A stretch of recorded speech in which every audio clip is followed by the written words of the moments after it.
सबसे पहले तो हम ये बताना चाहते हैं कि इस वीडियो का जो पर्पस है वो ये बताना नहीं है कि कानून अच्छा है या बुरा है।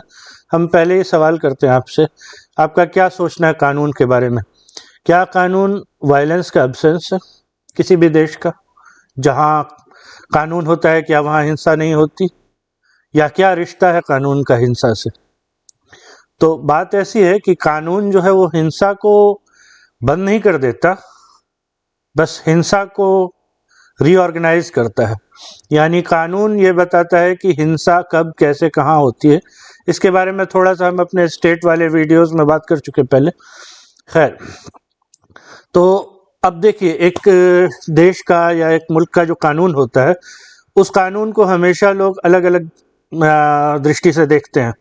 एक व्यक्ति जो लॉ अबाइडिंग है, जो कानून का पालन करता है, जो एक अच्छा नागरिक है, उसके लिए कानून का मतलब है नियम, कानून का मतलब है प्रोटेक्शन, रक्षा।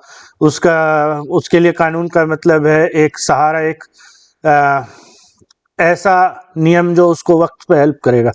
और उसी कानून को अगर कोई क्रिमिनल है, और क्रिमिनल क्या होता है ये भी बाद में हम बात करेंगे कभी, लेकिन जो एक क्रिमिनल, एक जनरल थ्योरी के हिसाब से क्रिमिनल है, वो कानून को दूसरी तरह से देखता है। उसके लिए कानून ब्रूटल है, उसके लिए कानून ऑप्रेसिव है, कानून उसके लिए अच्छा नहीं है। तो वो एक देश का कानून जो है वो अलग अलग नागरिक उसको अलग अलग ढंग से देखते हैं।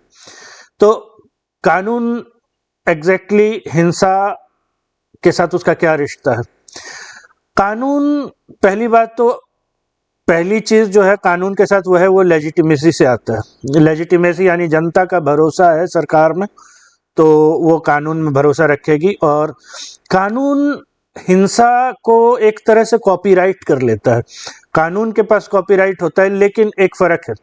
अगर कानून सही ढंग से चल रहा है, लॉ सही ढंग से चल रहा है किसी देश में, तो उसमें हिंसा हमेशा बाद में आती है। मतलब वो एक तरह से उसमें पहले पेपर वर्क होगा। जैसे पहले कोर्ट ने ऑर्डर किया, उसके बाद वो ऑर्डर लिखा गया, उसके बाद पेपर वर्क हुआ, वो ऑर्डर पुलिस के पास पहुंचा, और एंड में जाके अगर आप पुलिस को अपना काम करने से रोकेंगे, जैसे पुलिस को ये हो गया आदेश कानून से कि आपको अरेस्ट करना है, अब आप रोकेंगे पुलिस को अरेस्ट करने से, रेसिस्ट करेंगे, तब हिंसा होगी। तो वो एक पोस्टपोन्ड हिंसा है, और वो प्रेडिक्टेबल हिंसा है, अनप्रेडिक्टेबल हिंसा नहीं है। तो इसी चीज में आप देख सकते हैं कि जो वीक स्टेट और स्ट्रॉन्ग स्टेट की बात हमने की थी, जो वीक स्टेट है उसमें हिंसा अनप्रेडिक्टेबल होती है और तुरंत होती है। जो स्ट्रॉन्ग स्टेट होते हैं, यहाँ जहाँ कानून सुचारू रूप से चल रहा है, वहाँ कानून जो है वो एक वक्त के बाद जाके हिंसा पर उतर सकता है अगर उसको जरूरत पड़ी तो। लेकिन हाँ, उस कानून को इम्पोज करने के लिए हिंसा का प्रॉमिस रहता है पहले से। कोर्ट अगर आपको कहती है कि आपको अरेस्ट कर लिया जाए, या कोर्ट अगर ये कहती है कि आपके साथ ये आपको फाइन देना होगा, और आप वो नहीं करते हैं, तो क्या करती है फिर कोर्ट हिंसा का आदेश देती है। आपको कहती है नहीं, जबरन इसको पकड़ के लाओ, इसको हाजिर करो, इसको अरेस्ट करो, इसके साथ ये या अगर आप कोई क्राइम कर देते हैं, किसी का खून कर देते हैं, तो कोर्ट क्या करती है?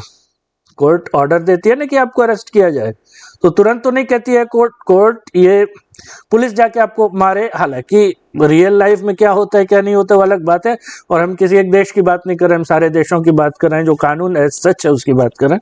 तो जाते ही पुलिस आपको मारने लगती है, या कोर्ट ऑर्डर देता है इस इंसान को पीटो, ऐसा तो होता नहीं है। कोर्ट ऑर्डर देता है कि इस इंसान को अरेस्ट करके अदालत में पेश कीजिए, चार्जशीट फाइल कीजिए। जब आप उस चीज को रेसिस्ट करते हैं, जब आप पुलिस की बात नहीं मानते, कोर्ट की बात नहीं मानते, तो आगे क्या होता है?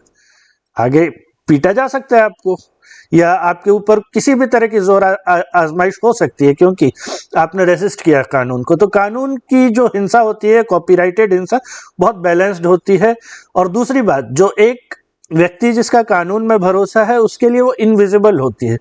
अब वो अपने आप हो रही है, नहीं आपको तो लेके नहीं जाती। जैसे मान लीजिए आपकी घर में चोरी कर ली किसी ने, उस व्यक्ति को पुलिस को पकड़ना है, तो पुलिस आपको तो लेके नहीं जाएगी, आपके लिए तो हिंसा इनविजिबल है।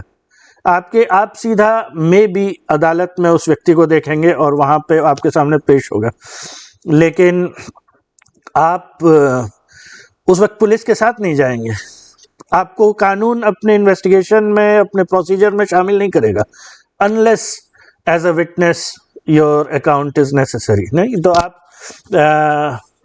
एक सभ्य समाज में कानून द्वारा की गई हिंसा जो है वो इनविजिबल होती है एक सभ्य नागरिक के लिए।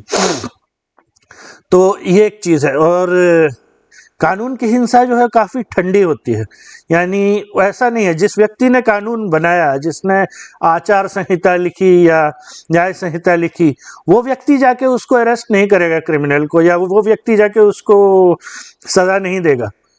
वो कानून लिखा हुआ है किसी और का, उस कानून के आधार पे कोई और वकील जरा कर रहे हैं, जज कोई और फैसला सुना रहा है, क्रिमिनल कोई और पकड़ा जा रहा है, पुलिस कोई और है।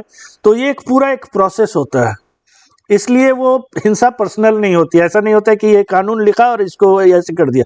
तो इसलिए जब, और ख़ासतौर से अगर स्टेट स्टेबल है, यानी देश स्टेबल है, वहाँ की सरकार स्टेबल है, तो वहाँ जो है कानून काफ़ी उसकी ठंडी हिंसा होती है। यानी कानून लिखा है किसी और ने, सज़ा किसी और ने सुनाई है, पकड़ा गया कोई और, पकड़ा है किसी और ने, और एंड में उस सज़ा को जेल में गार्ड्स होंगे, जेलर होंगे, तो उस सज़ा को अपने अंजाम तक पहुंचाने वाले लोग अलग हैं।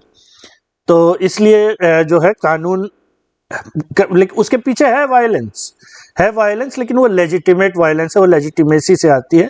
तो वापस हम अगर उसी अपने मुद्दे पे जाएं जहां हमने बात की थी कि एक वीक स्टेट और एक स्ट्रांग स्टेट, जो वीक स्टेट होता है उसमें लेजिटिमेसी नहीं होती, जनता का उसमें यकीन नहीं होता, तो जनता जो है वो देखती है स्टेट घबराया रहता है, तो वो जल्दी जल्दी पर्सनल टाइप की वायलेंस करता है, कानून कई बार अपने हाथ में ले लेता है या कानून को बदल देता है। ऐसे कानून होते हैं जो काफ़ी डायरेक्ट होते हैं और हिंसा विजिबल होती है, ब्रूटलिटी दिखती है।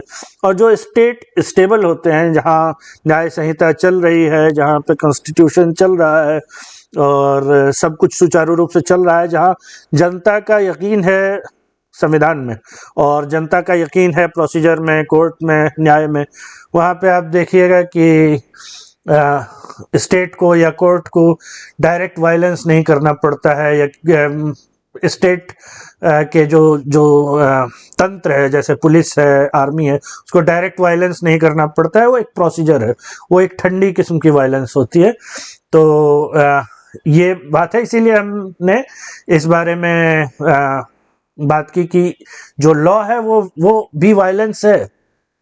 लॉ के पीछे एक तरह का फोर्स का प्रॉमिस है, लेकिन वो लेजिटिमेट वायलेंस है। अगर स्टेट लेजिटिमेट है, उसका लॉ लेजिटिमेट है, तो वो वायलेंस लेजिटिमेट है। और इसलिए लॉ आपको प्रोटेक्शन देता है, लेकिन उस प्रोटेक्शन के पीछे हिंसा होती है, जो हिंसा आवश्यक होती है कई बार, और वो काफ़ी ठंडी हिंसा होती है, और वो प्रोसीजरल हिंसा होती है। वो एक ब्रूटल इस तरह की खुली हिंसा नहीं होती जो जिससे जनता घबराए, या जनता में घबराहट पैदा करने के लिए हिंसा नहीं होती, जनता को डराने के लिए नहीं, उसका एग्जाम्पल बनाने के लिए कि नहीं देखो ये करेंगे। ऐसा कई बार होता था पुराने ज़माने में, पुराने स्टेट्स में, जैसे रोम में होता था कि वो मार के लटका देते थे क्रिमिनल्स को सड़कों पर, देखने के लिए कि और लोग देखें कि हम क्या कर सकते हैं और कितना सख्त कानून है। आज भी कई देशों में होता है ऐसा, जो जहाँ अनस्टेबल गवर्नमेंट है या अनस्टेबल लॉज हैं या पुराने तरीके के लॉज हैं। लेकिन जो मॉडर्न गवर्नमेंट्स हैं और वहाँ जहाँ लेजिटिमेट स्टेट है, वहाँ पे आपको हिंसा दिखेगी नहीं, और हिंसा एक आखिरी ऑप्शन होता है जो कानून के पीछे होता है। लेकिन आखिरी ऑप्शन हमेशा हिंसा ही होता है कानून के पीछे, क्योंकि उसके बिना कोई कानून मानेगा नहीं।